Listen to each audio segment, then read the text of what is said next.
Hello, I'm Edward October. Over the years, I've narrated more ghost stories, horror shows, and creepypastas than I can count. And yet, the crimes discussed on our true crime podcast managed to scare the shit out of me. This program is not suitable for children or the faint of heart. If you are such a person, go ahead and switch off this podcast. Listen to something else. Are you still with us? Well, we've warned you.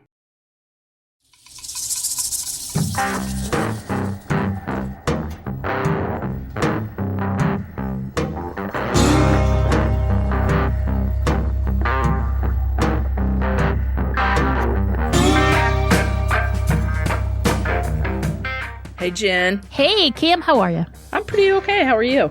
I'm doing all right. Yeah? Doing all right. Yep. We survived spring break, and it's all going well. Pretty soon summer's going to be knocking at the door. Yay! And then we can complain about the heat. Exactly. That's what we do. Or I know I do. I do not like heat, but I don't know how many times I can say that. A lot is how many times I can say it. So what you got for us today? This is a doozy. I know they're all doozies, but some of them just, I don't know. So here we go. You ready? Yep, let's hear it.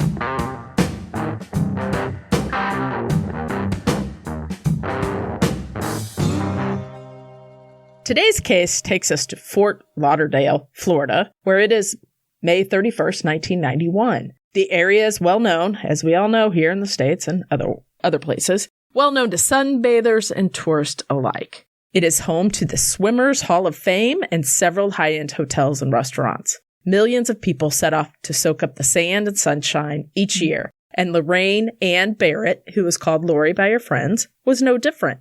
Lori was a 32-year-old Pennsylvania native who wanted to just, relax, enjoy some R&R. She had rented a room at the Days Inn Lauderdale on Seabreeze Avenue and was about to enjoy her time. Her first stop was a local bar called the Elbow Room. That just cracks me up. I don't know why. Fun. There's lots of bars called the Elbow Room. Is there not? No, that's the first I've heard of one. Really? Yeah. Customers would recall that Lorraine, or Lori, was in the company of a man. The following day, the hotel cleaning staff arrived to clean her room around noon, but was shocked upon finding Lori dead and not from natural causes. The Broward County Police jumped into action. Forensic detectives processed the room, and people were interviewed from the Elbow Room, that were there that night. And they remembered seeing Barrett with a white male who was heavily tattooed at the bar. Now, today, I don't think that would stand out as much, but again, the time period, not everybody had as many tattoos as they do today. Exactly. The couple would leave the bar, and the hotel would confirm that the man came back to her room with her. The Broward County Medical Examiner's Office ruled the death a homicide by strangulation and that she had been raped. A composite was made and shared with neighboring jurisdictions, but no leads were developed. The case grew cold. Now, the case would have a superhero, sort of, in a roundabout way, by the name of Detective John Curcio, who took another look at the case in 2002. He opened the cold case and he began studying it. Since the murder of Lori, DNA was now on the scene and better than ever. The detective decided to have some of the evidence collected from the scene sent to NDIS, or the National DNA Indexing System, with the hopes that it would be matched to someone in the database. There was a bit of a wait, but in March of 2003, there was a hit. The DNA from Lori's case matched that of a man already on Arkansas's death row, named Jack Harold Jones, who was in for the murder of Mary Phillips and attempted murder of her daughter, Lacey. Jones was sentenced in 1995. So, you have a multiple murderer here. But just wait. Serial killer? There's more. Jack Harold Jones was born on August 10th, 1964 in Toledo, Ohio. His father was described as an alcoholic, while his mother was said to have just a wee bit of a problem with gambling. Big problem, actually. His lawyer would claim that Jones had acquired a virus when he was younger, and it was accompanied by convulsions and an extremely high fever, and this was just after his first birthday. Diagnosed with ADHD at age 5, he began taking Ritalin and reported hallucinations around this time. Because of the Ritalin, or that was just something separate? It's just, I would think it's separate, but it's very, I would think that if you're having hallucinations at any age, you need to be looked at. But okay. Yeah, I would think so. Jones would start using heavy drugs while just a teenager. During this time, his struggle with mental health began. Jones was eventually diagnosed with bipolar disorder as well as antisocial personality. So he was pretty much self-medicating is what he was doing. Yes. Yeah, with the heavy drugs. Jones's sister Lynn said that Jack had suffered sexual and physical abuse as a child. Not being able to cope with that, he started to rely heavily on alcohol and drugs, which led to his addiction. So pretty much just what you said, Jen. It's almost like you're psychic. Lynn, however, would remain by her brother's side, forgiving but never forgetting. The crime that would land Jones behind bars involved a mom and her daughter. On June 6, 1995, 17-year-old Darla Phillips took her little sister, Lacey, to her mother's place of employment at an automated tax and accounting. That's the name of the firm. And it was located in Bald Knob, Arkansas. Okay, so we have Arkansas, we have Florida going on here. Mary Phillips was a 34-year-old that worked as a bookkeeper for the accounting company. Lacey, her daughter, had an afternoon dentist appointment, and Mary thought, hey, you know what? I'm just going to have my other daughter bring her up here, drop her off, and then we'll go straight to the dentist. Much easier than going to get her. We know, right? Mm-hmm. That evening, Mary and Lacey were expected back home sometime around 4:30 or 5, but failed to arrive home. Darla would recall a man with black hair entering the building just after she dropped Lacey off, and he went inside. White County Sheriff's Chief Investigator Bill Lindsay received a call that he needed to come to the accounting business for a double homicide. Once on site, they found the mother of 3, Mary Phillips, deceased. Mary had been beaten, raped, and strangled. This has to be such a shock. How police officers do this, I'll never know. I have no clue. I to see this officer. Mm-mm. So I don't even think I could do a 911 operator. I couldn't survive it. I don't think you could either. Mm-mm. As police were working the scene, Bill needed to take photos, and he started with Lacey, who was the daughter. He got out his equipment and started to photograph her, careful not to disturb anything. Now, she had been placed in a closet off to the side. He took the first photo, and with the flash of the camera, 11-year-old Lacey opened an eye. They thought she was dead. They thought that she had been killed. The camera caught her looking right at him at that moment. Her hair is caked with blood. And the photo would be the one that the jury would see to ensure that they did the right thing and convicted the man responsible for this heinous crime. Lacey would provide a description of the man, including a tattoo near his eye, with even more tattoos on his arms. Now, this little detail let officers know exactly who this man was. Jack Jones. Yeah, I have a hard time believing in 91 that there's a lot of people with tattoos on their faces. Yeah, it's little. It's a dot. Like, I thought it was a mole, but I guess it's a tattoo. But it still, if you saw it close up, like poor Lacey, I'm sure you knew that it wasn't a mole. It'd be blue. The police department knew exactly who he was because Jack Jones was a frequent flyer in the police department. They knew exactly who somebody with a face tattoo is. Howard and Lindsay went to find Jones and bring him into custody. He would tell them that he didn't want to live, and given the chance, he would steal their gun and shoot himself. Oh, geez. It didn't take long for Jones to confess everything. Jones had a wild reason for his crimes. And again, I don't even know with these people. A wild reason? I mean, a wild reason for doing this, for killing Mary. And he thought he killed Lacey, too, by the way. Right. He really did. Well, so did the police at first, right? Mm-hmm. Yeah. So Jack Jones would say that he wanted to get revenge against the police because he believed his wife had been raped and that the police had failed to do anything about it. So he killed these two because yes, strangers. Okay. Mm-hmm. Okay. So brave little Lacey, the little girl he thought he killed, would be the one responsible for his demise. Go Lacey. High five, girl. Lacey would tell them that a man had come into the accounting business earlier asking to borrow some books. He took the books, he left. Later that afternoon, he came back under the guise of not getting the correct book. Stumbling through his words, he then apologized and informed Mary and Lacey that he was going to rob them. Jones made Mary get down and lay down on her stomach. After that, he made Lacey lay down on top of her mother. He then went and got all the cash out of the cash register and then ordered Lacey into a small room in the back. It's almost like a closet. Mhm. He put Lacey in the storage area, tied her to a chair, then he left. When he returned to Lacey, she was hysterical, begging him not to hurt her mother. He said, "I'm not. I'm going to hurt you." Jones then began choking Lacey until she passed out. Unconscious, Jones struck her at least 8 times in the head with the barrel of the gun, Jesus. creating multiple skull fractures, with bone fragments penetrating into Lacey's brain. And she survived, thank God. Right? I don't know. I- Sometime during the ordeal, Lacey woke up and vomited. The next time she came to would be when the officer was photographing her and thought that she was a dead girl. Mary was found on the ground, naked from the waist down. A coffee pot cord was used to strangle her to death. Her hands had been bound behind her using wire. It was clear, due to her injuries, Mary fought like heck against Jones, trying to save her life as well as her daughter's. An autopsy would indicate Mary had been anally raped. Her cause of death was strangulation. That photo of Lacey clinging to life was shown to the jury, and that, in fact, helped put Jack Jones behind bars. Thank goodness. What investigators could not yet know is that there were other victims, such as Lori Barnett, and one that wouldn't come to light until much later. In fact, after Jack Jones paid the ultimate price for taking a life. The crime of Mary Phillips and her daughter Lacey would buy Jack Jones a one-way ticket to the Arkansas death row, where he would sit until Detective John Curcio came calling in 2002.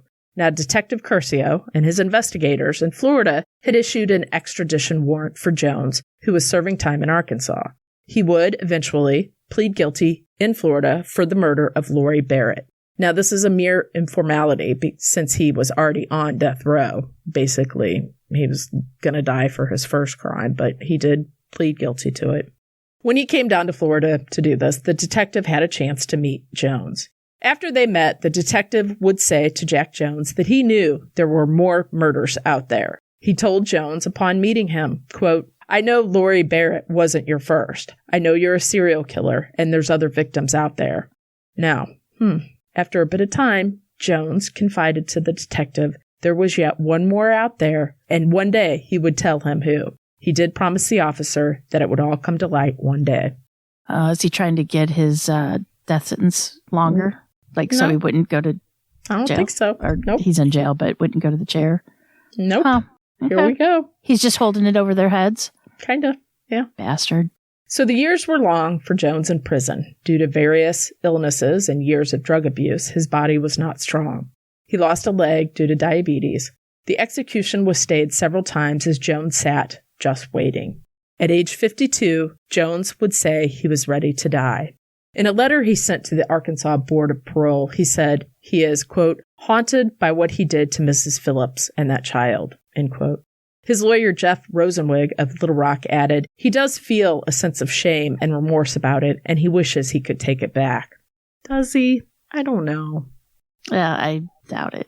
Now, Jack Jones's sister, Lynn Scott, as I mentioned earlier, stuck by her brother until the very end. She knew he was guilty for his crimes, but believed he was remorseful. Once the day finally came, Lynn wanted to be present for the execution, but the Arkansas Department of Corrections said nope, which is odd, but that's okay. She said, "What my brother did was inexcusable, and as much as I feel for the victim's family, I think of them. I pray for them all the time. But I'm losing someone too. My brother is going to be in a room full of people begging to stand in line to watch him be executed." That quote really hit me because I didn't really think about it from that way. So that was, I don't know. I understand that from her point of view, I guess. She had given an interview to a reporter as they were protesting him being put to death. And that's where she said that. Arkansas law allows up to 30 people to attend the execution. The inmate is allowed his lawyer and spiritual advisor. At the time of the execution, the Arkansas Department of Corrections refused to give a comment on why they would not let Lynn attend. His surviving victim, Lacey, would be present in a nearby room. Her father and Mary Phillips' husband wanted to be there to watch Jack Jones die. saying that it's been 22 years and it's been exhausting, mentally exhausting. The stays of execution, the this, the that, the trials. Just get it over with. Let's go. So Jack Harold Jones was put to death on April 24th, 2017. His final words were, "I'm sorry. I hope over time you can learn who I really am, and I'm not a monster." Okay. A reporter from the Associated Press wrote that Jones was mouthing words until they put a tongue depressor in his mouth. His chest stopped moving 2 minutes after they checked for consciousness, and he was pronounced dead at 7:20. That would be the end of Jack Jones. Or would it? Remember that promise he made to Detective Curcio was about to come true, and from an unlikely source. I was going to say, did he leave a note or something, or did he... I'm glad you asked, Jen. You see, before Jones was put to death, he gave his sister, his beloved sister Lynn, a letter with strict instructions that she does not open the letter and read it until 1 year after his death. Bizarre. Well, toying. He's just toying. She followed the rules. She followed it. She did. So in November, would you? I wouldn't have. No, I couldn't even make it to the car. I'd have that sucker open. Are you kidding me? I would have had it before he was. Yeah. As soon as he opened it, I would have opened it. I mean, as soon as he gave it to me, I would have opened it. So in November 2018, she did. She opened the letter and she sent the 4-page letter to the Broward Sheriff's Office.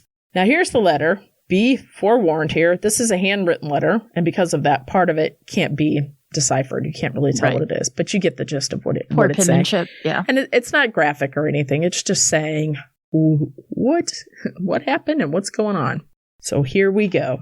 Angela and I were married November of 82, and you all left for Florida early 83. Now you all would be, I'm assuming, his sister and parents. And their family, yeah. Yeah. We stayed with Rick and Missy till, and I'm going to read this as he does too, because that's the, I'm reading it as is. We stayed with Rick and Missy till you settled in, and then we followed you down to Hollywood. It's been 23 years, so I don't recall the month, but it happened a few weeks before Angela and I left to return to Ohio. She haunted the little apartment we had there at the end of the block. The motel converted to apartments. That's the time frame. Maybe early summer of 83, late spring, early summer. There's Hollywood, Florida, and just beside us is Dania. Okay. Mm-hmm. You go to, I'm reading like what he says. No, I'm just, because I said right. You go, No, I'm just playing along. You go to the end of the street we lived on, the Italian restaurant there, US Highway 1, that goes north and south. Hang a left and head north a few blocks to the next main road heading east and west, east to the beach. Sheridan, I believe. Turn right and head toward the beach, east. Before the causeway, there's a park on the right, I believe called Sheridan Park. Little wooden place, bike path, a small pond. I met her riding bikes. We went to the beach, rode around down there, and came back up to Sheridan and into the park. That's where it happened. White girl, red hair, maybe 110 pounds, 5'5". I think her name might have been Catherine. It's been so long ago. She haunted me for 3 years, and we made peace. She moved on. She was really mad at me first, missed her parents, but she learned things over there that helped her, and she got to understand who I was and why I'd done such a thing. She forgave me. I'll never forgive myself. I believe she was found the next day, the following evening. There was a story in the newspaper, a composite picture drawn of me. Someone remembered us riding around by the beach. Didn't look much like me. I think there's a reward. There was. I believe it was maybe 10,000 or perhaps even 100,000. Now written next on the note is John, in parentheses, Mongo, Curcio, and then a phone number, and then his cell number. And that's the detective that worked on the other case, if you remember. So he continues, I'm trusting that you'll deal with this tactfully, with the respect it deserves. I know, right? No circus. Here, you check the newspaper archives. You'll find the story, the name of the family. If you can track them down on your own, great. If you cannot, then John can, for sure. I trust Mongo. He'll handle it well enough. He already knows that I have 3 someones who's going to handle this whole thing once I'm gone, but doesn't know who. I've never given him a reason to believe I wouldn't take care of it, so he trusts me that far. Always been straight with him, which is why he respects me and we're quote-unquote friends. But Mongo's a cop. Now, I believe that if you went to him, he'd handle this with you very quietly, non-publicly. No. Yeah. I don't think he understands how things work. I guess he's ashamed of this. I don't know. We talk about that in a minute. Okay. However, ethically, I'm pretty sure he'll have to tell his superiors, and at that point, I lose faith. Anything could happen from there. I'm sure he'd do his best to keep it as a secret and as quiet as possible on his end, but he's no control over the others. There are leaks in the system, and the media could get a whiff and run a story in the paper of a 23-year-old cold case being solved.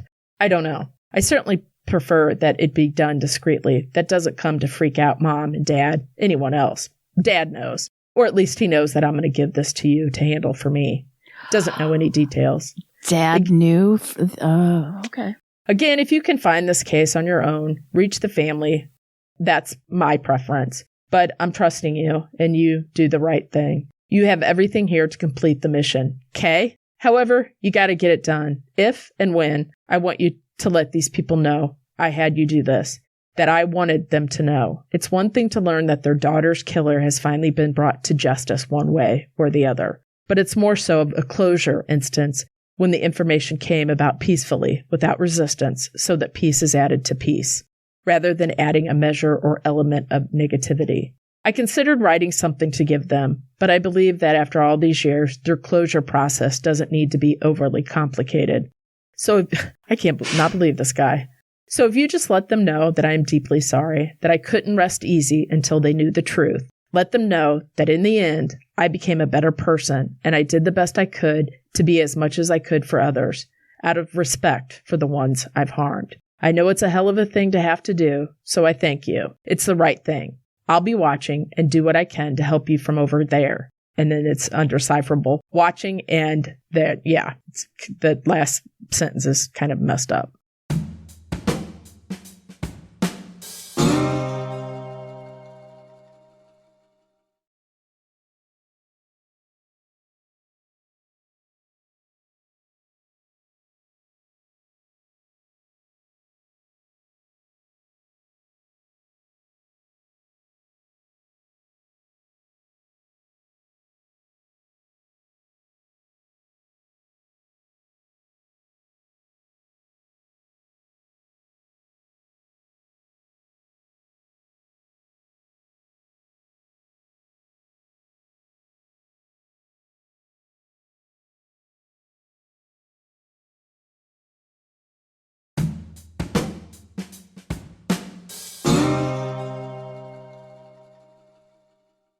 So that is his letter that he gave his sister, who really did listen to him and didn't open it for a year. I wonder if she knew what was in it. Dad knew. Did the dad knew he killed another person? Yeah. I wonder if the dad knew who. No, he said no details. Okay. Yeah.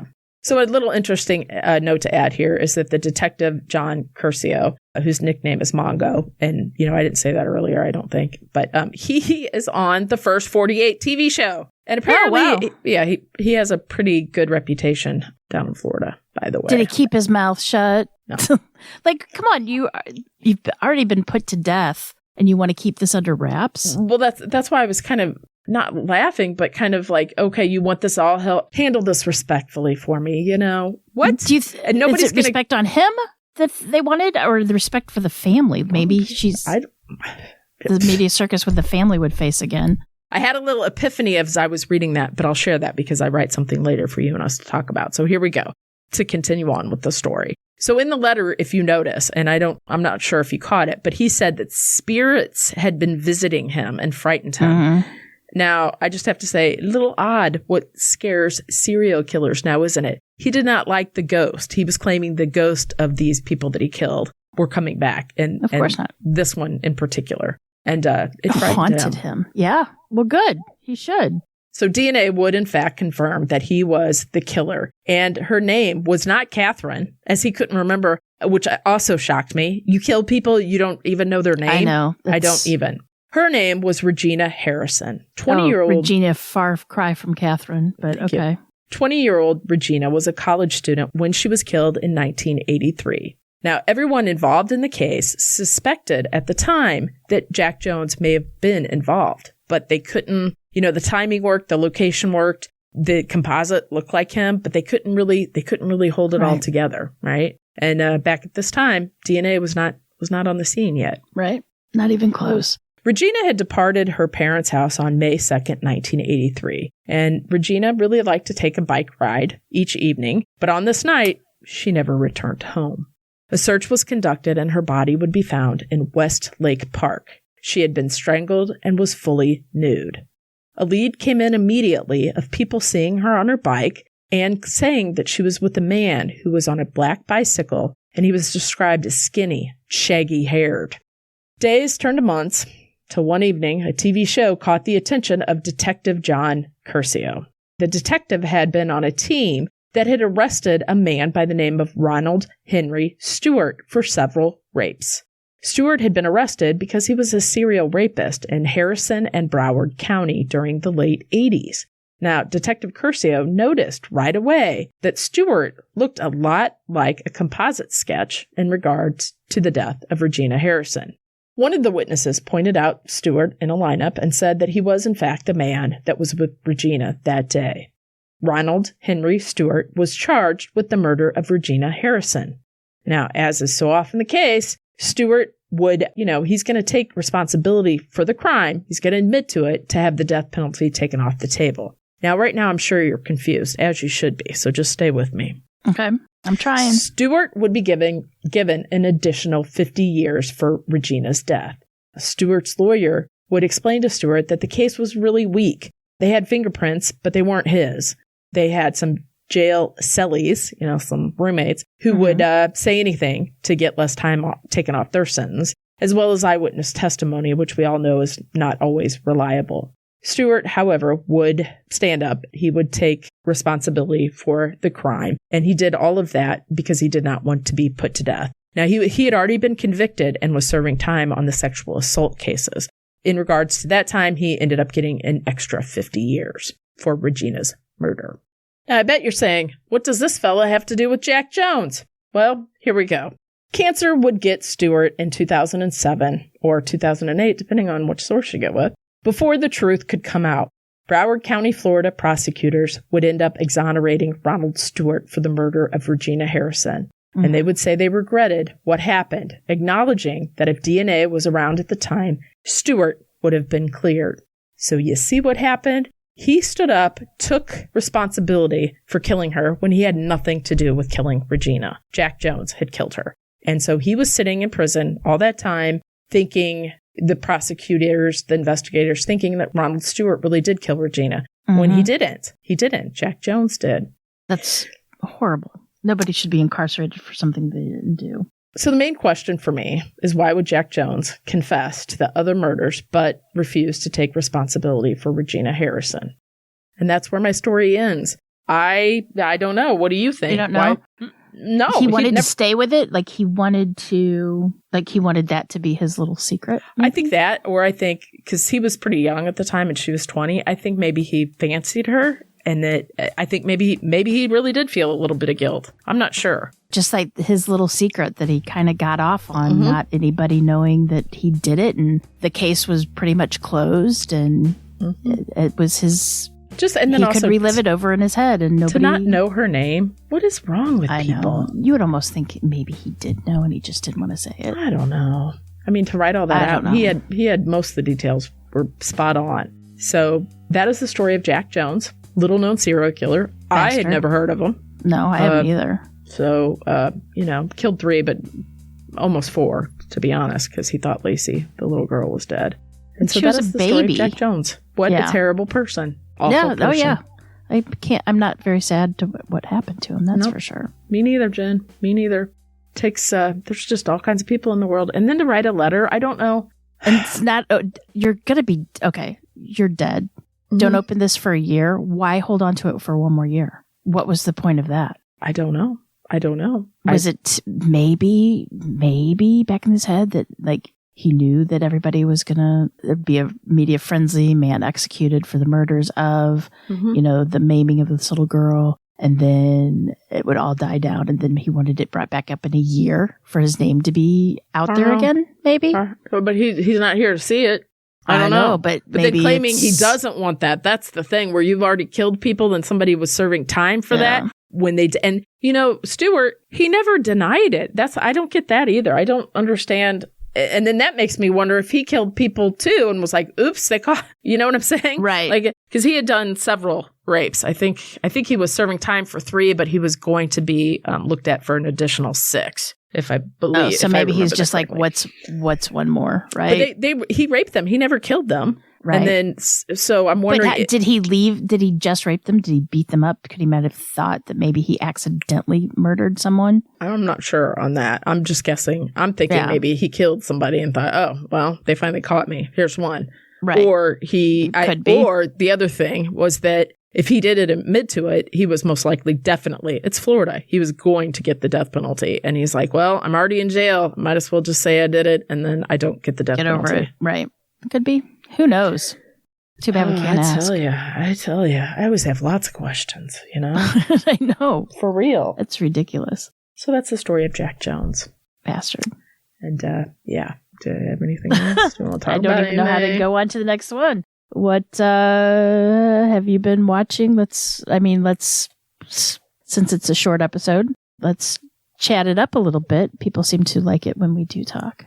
Okay, Severance. I need somebody to watch that on Apple Plus. No, it's great. I'm not have you finished it? No, but me neither. And that's why I can't figure it out. And usually if I can't figure out something, it really drives me bonkers. I'm getting towards the very last episode of True Blood. Like I've got 2 episodes left. Mm-hmm. And my husband and I now for this, we're like, God, we don't remember this. I know we watched this. We don't. It's because it's horrible. You know? Is why we don't remember it. We were blocking it out of our misery. Oh, what do you mean? It's mind. Awful? It's horrible. It's bad. It's bad. It totally jumped the shark. It's awful. And now we're just watching it to laugh at it.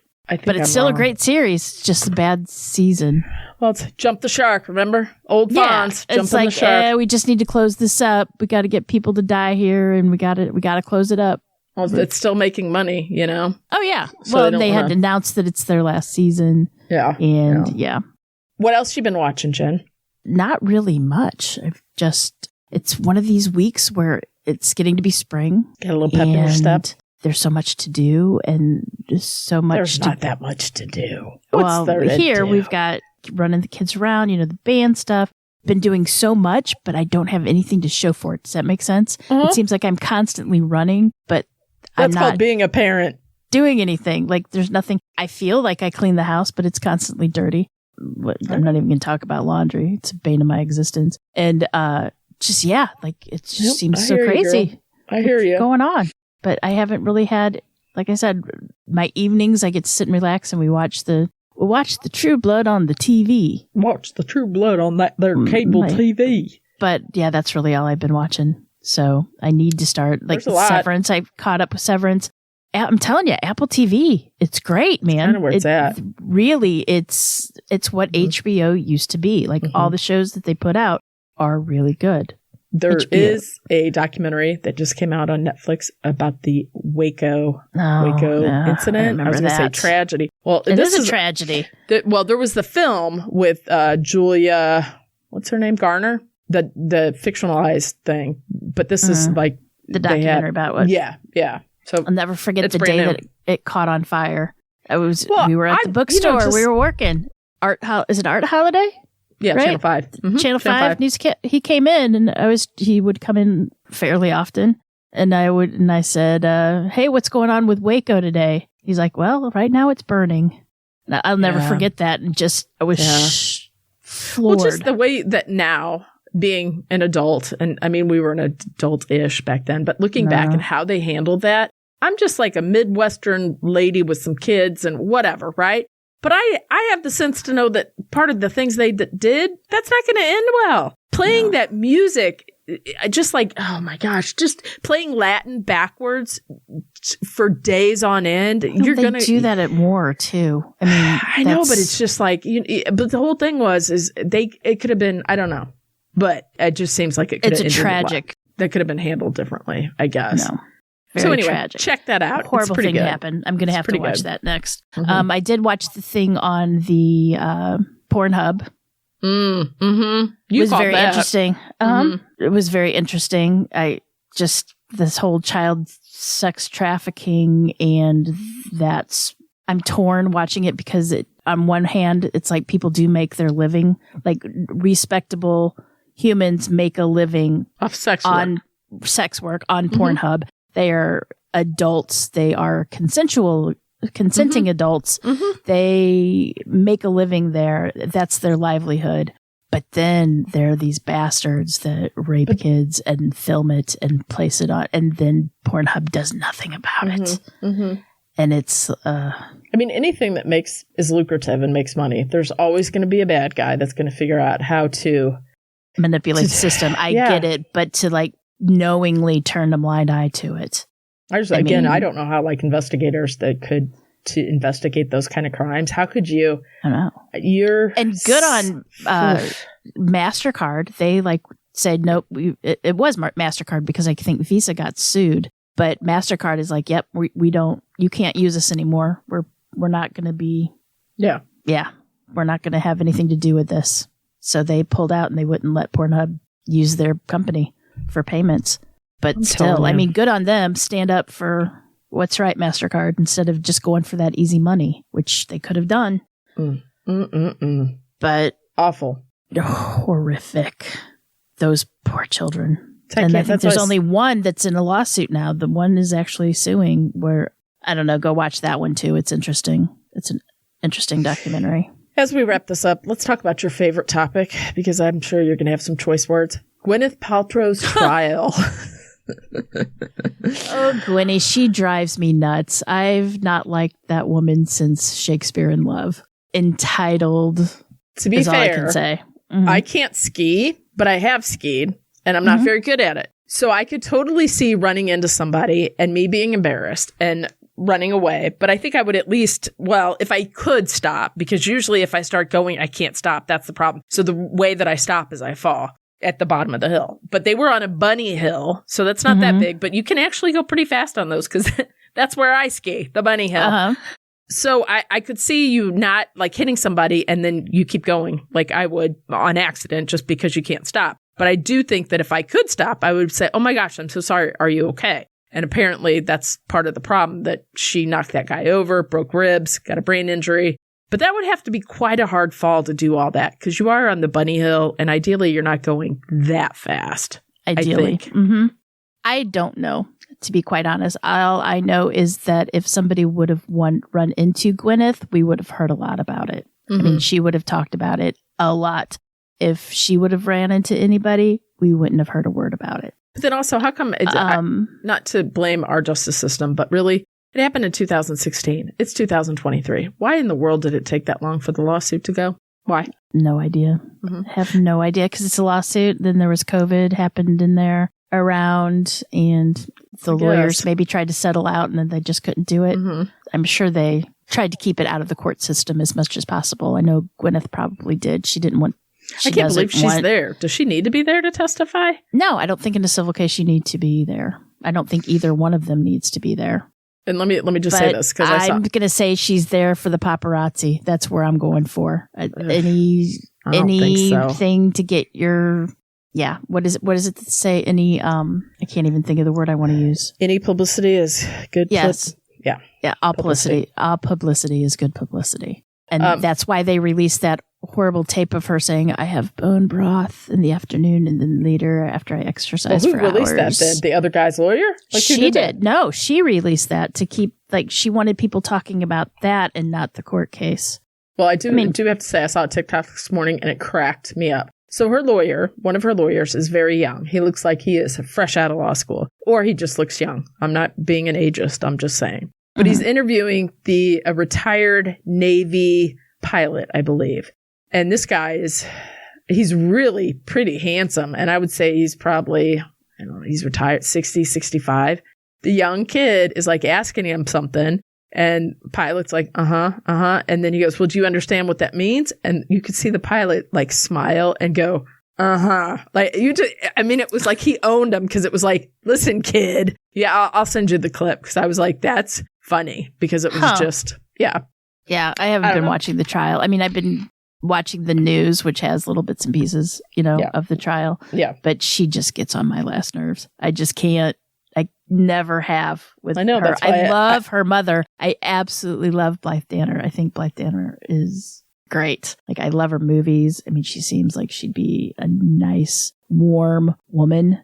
You know, like she had a lot of warmth, you know? Yeah. No, I get But her daughter is just like this empty. Oh, I think she just had everything her whole life. She is. She's entitled, right? And like her daughter Apple is supposedly worse than Gwyneth is. So well, she's going to be on the hot seat next week, Jen. So, Apple is? Yep. Oh, God. So you'll have to, I got to find this meme because it's funny. It's hilarious. But Gwyneth drives me crazy. And I have no desire, you know. Oh, another thing I did watch while I've been trying to keep up with exercising and been jumping on the treadmill. And while I've been doing that, I've been watching shows. And the show that I did watch was the Murdaugh Mysteries, or the Murdaugh show. Mm-hmm. That was really good. What do you think? Do you think Buster had anything to do with Stevens? Well, they've come out pretty much and said he was murdered. It was a homicide. I guess there's they haven't even exhumed the body yet. Yeah, so that's what's they should have gone after the and murder. keep your shoes on.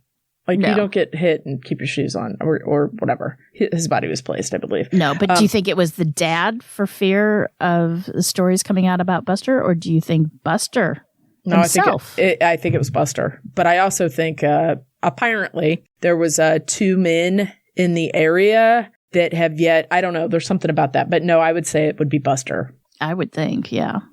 But yeah, that was a good 3-part series on that. It was really good. Well, I watched one. Like the whole maid, I didn't realize that she just happened to fall right after he found. Mm-hmm. She found his stash of pills. I think it was last summer. Remember, I called you and I was like, "Oh my gosh, I want to do this!" And you're like, "Everybody's doing it," but I was so stupefied because it was like this, and then this, and then this, and then this, and it was like, the Murdaugh, the whole thing, this everything, just insane. Your son's friend is killed while your son's driving a boat, and then all of a sudden the wife and son is murdered. Somebody, I tried to kill myself, and it's like, no, it's the drug dealer. The drug dealer. If I was supposed to kill him, he would be dead. Yeah.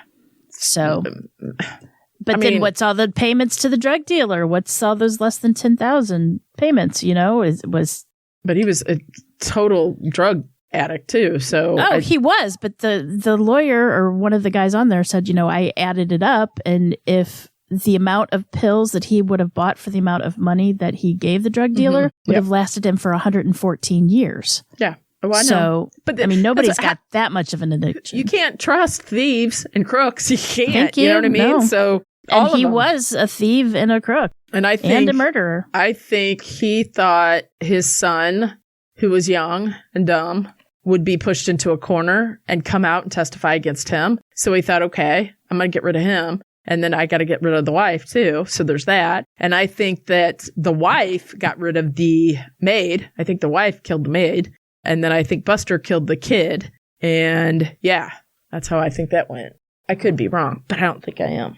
Yeah, I don't. I think and it was kind of like check in on Buster a little bit. It was all coming. So like Buster or Paul would testify that his mom actually killed the maid, and that his dad was a drug addict, that his dad was stealing money, like all of the stuff to get himself, because he did not seem like the most upstanding citizen. None of them did, to tell you the truth. And I think the dad was like, okay, I gotta get rid of both of them. But then, you might have a law degree. That does not make you smart, you big dummy. No. You don't think that you should know that investigators are going to get to the bottom of it, and the time frame didn't work down in the dog kennels or whatever. Right. No, I know the whole thing. Mm-hmm. It's just, and then when the poor sweet girl was missing from, Mallory. She was in the water, Mallory. Mm-hmm. They couldn't find her, and the police are not going to tell her. Why should we tell her parents now? Are you kidding me? Well, that one We're lady's just going to like, worry him. I have the number, but I'm not telling them. Right. No, but the police, it was the police job, but why didn't they call? I mean, you'd want to know as soon as possible. I mean, I don't know. Hoping that maybe she swam to the side, but clearly she did not. I don't know, but still, you'd want to know. I'd want to know. That's it. Anyway, but that's small town cover up, And if he had better people in places, they would all have gotten away with it. I'm sure he paid. He paid Domino. That Pritchard. Mm-hmm. He paid the officer Pritchard that came into the hospital to interview the kids after the boating accident. I'm sure they were all paid off. Yeah, I'd bet money on it. All that's right, I about think that's all it. I got, Jen. Yep, Hey, all I have. until next time, remember, lock your doors. Keep passing by those open windows. Bye-bye. Love ya.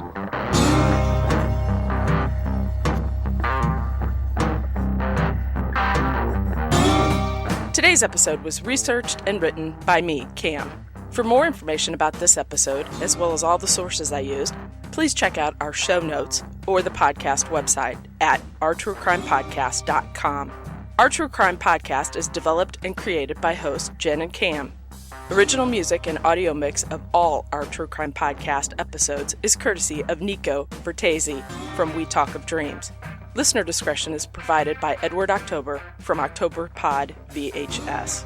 Our True Crime Podcast is executive produced by Nico Vertesi and Dick Vane. Make sure to like and subscribe to Our True Crime Podcast wherever you listen to your podcast. We can be reached on Instagram and Facebook at Our True Crime Podcast or on Twitter at Our True Crime Pod. You can email us at ourtruecrimepodcast@gmail.com. If you really like the show, make sure to check out our Patreon at Our True Crime Podcast. Our True Crime Podcast is an OTC production.